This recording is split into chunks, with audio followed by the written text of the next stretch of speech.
la última parte del video anterior quedó sin audio, así que lo que voy a hacer en este video es contarles eso que no figura en los 2 minutos de audio.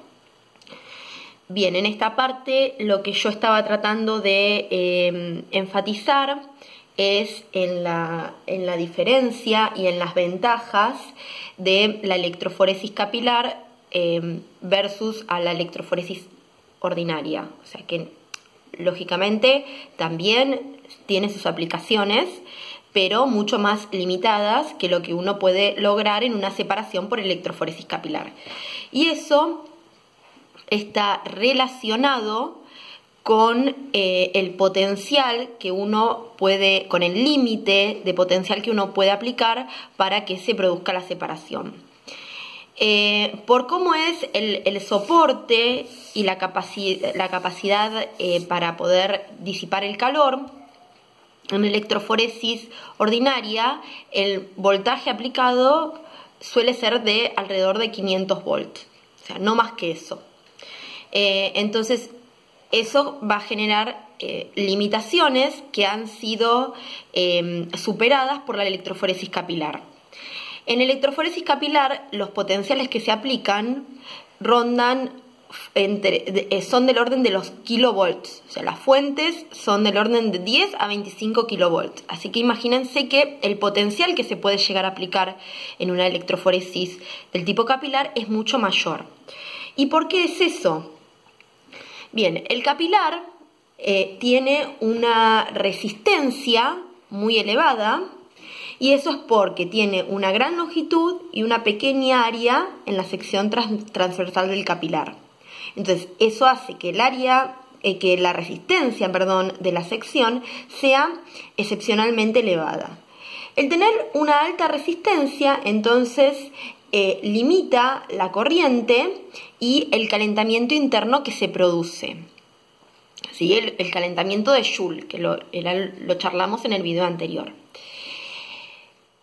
Aparte, el capilar tiene una relación muy alta en lo que es área-volumen, lo que va a permitir que la disipación del calor sea mucho más fácil, o sea que el proceso de enfriamiento sea más efectivo. Entonces, estos dos factores o estas dos cuestiones juntas, lo que van a tener como consecuencia es que en electroforesis capilar se puedan aplicar potenciales mucho más altos. Entonces, para poder aplicar potenciales mucho más altos, las separaciones van a ser más rápidas y también mucho más eficientes. O sea, vamos a obtener picos angostos y bien resueltos. De hecho, si hacemos una comparación entre una técnica similar, entre comillas, como lo que es separación por HPLC, en HPLC la cantidad de platos teóricos que tiene típicamente esta técnica es de 5.000 a 20.000, mientras que cuando hablamos de la cantidad de platos en electroforesis capilar estamos hablando de 100.000 hasta 200.000 platos teóricos. Con anchura de pico muy chico, que va a estar limitado por lo que es la difusión longitudinal, ¿sí? Acuérdense que únicamente en electroforesis tenemos fase móvil. Bien, dicho esto, entonces vamos a continuar con un efecto inherente a la electroforesis capilar, que es el flujo electroosmótico. Entonces, vamos a explicar de qué se trata esto. Para explicar de qué se trata el fenómeno, vamos a entender primero la estructura del capilar. El capilar tiene en su pared interna, es de sílice, o sea, tiene grupos silanol. Esos grupos silanol son grupos que tienen actividad ácido-base. O sea, en el grupo es lo que está representado acá.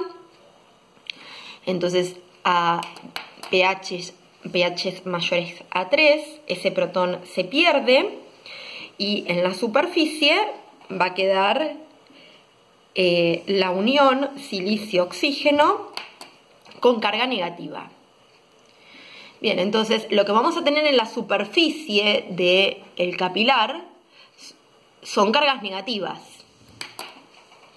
Bien, sobre esas cargas negativas, o sea, nosotros tenemos, cuando hacemos la separación, recuerden que hay un buffer involucrado, o sea, la separación ocurre en un buffer.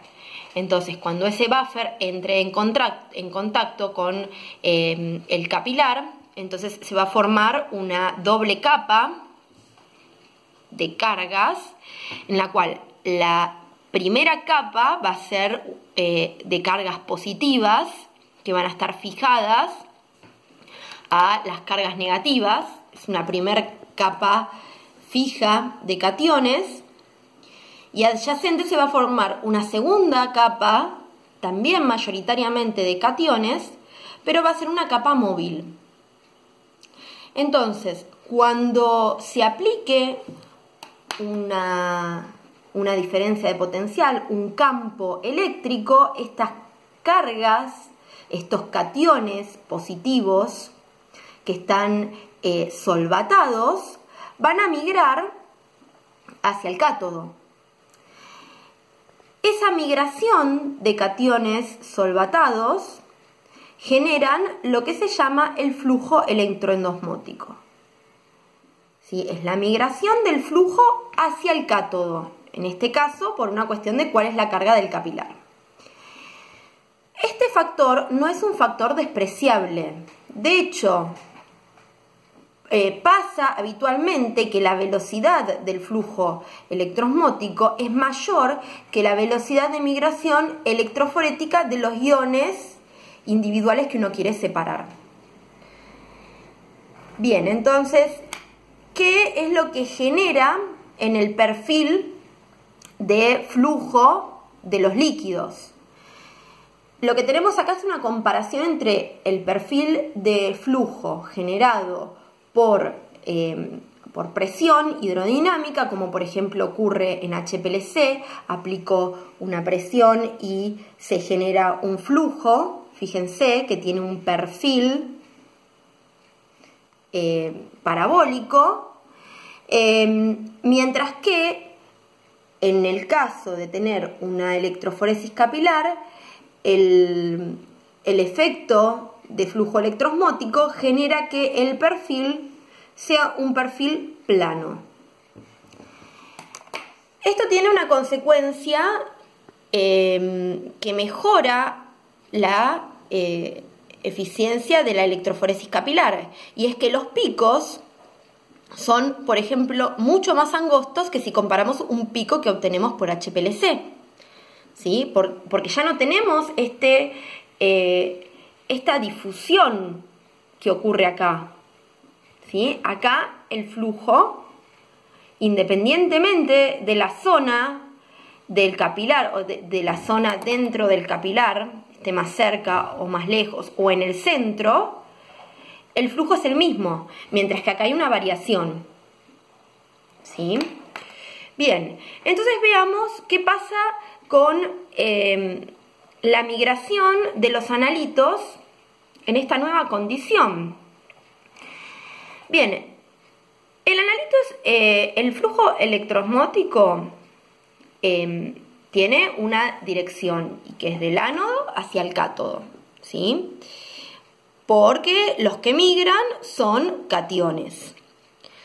Bien, ¿qué pasa con los analitos? Bueno, el analito va a migrar, o sea, por su propia naturaleza, por su propia estructura, dependiendo la carga que tenga, el analito va a tener una migración, una velocidad de migración, recordando que la velocidad es un vector, una velocidad de migración que puede ir con dirección hacia el cátodo o hacia el ánodo, dependiendo, como bien dije, de la carga propia del analito. Entonces, ¿qué va a pasar en una separación electroforética en presencia del flujo electroendosmótico? Relacionando los dos factores que tenemos, porque ahora tenemos una velocidad de migración que está dada por la propia naturaleza del analito, y una velocidad del flujo electroosmótico, que está dado por un fenómeno que ocurre adentro del capilar. Bien, entonces la velocidad total que tenga mi analito va a depender de las dos cosas. Va a depender de la velocidad de migración del analito más la velocidad del flujo electroosmótico. ¿Sí? Entonces, haciendo un acomodamiento matemático,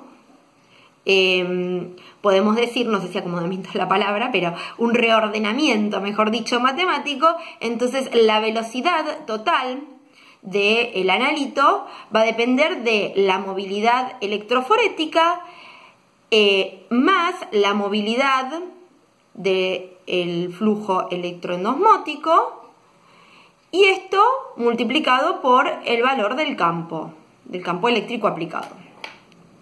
Bien, entonces, ¿qué esperaríamos obtener en función a la carga que tenga el analito? Entonces hay tres situaciones posibles extremas.